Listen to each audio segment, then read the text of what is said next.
It started as a one-man sit-in, eventually sending people to jail and to the hospital, attracting nonviolent leaders and violent ones.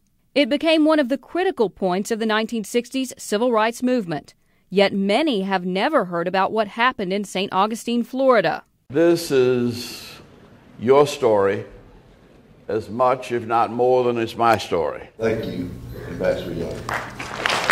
Civil rights leader and former UN Ambassador Andrew Young recently returned to St. Augustine to show students at Flagler College a documentary he produced about those times. By going back and telling the story and reliving it on film, we hope to start the process of healing. Nightly demonstrations of from 200 to 400 Negro marchers paraded to the downtown plaza around the old slave market, where as many as 1,000 people would gather and gangs of up to about 150 whites attempted to attack the Negroes. Young's film, Crossing in St. Augustine, weaves together both historic footage and interviews with those who were there. You know, it takes a whole lot of courage to stand up to hatred.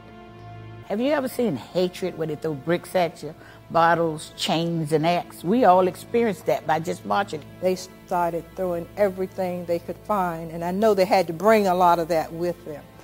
And so many of our people got hurt. They would pull our Caucasian friends out of the line first. Tall white guy with a lot of black faces. You knew you were going to get hit. Stay in your place, then you'll be all right in St. Augustine. Large protests began after 6 black students were arrested for trying to get service at a local lunch counter. 4 were sent to an adult prison. Fearing peaceful protesters would begin to retaliate against the violence and hatred, Martin Luther King sent Young to intervene. King was afraid that if it exploded into violence, it would kill the Civil Rights Bill. Young was savagely assaulted for his efforts. It happened to be a first for me. If we had fought back, we would have been beaten down and we would have lost the movement.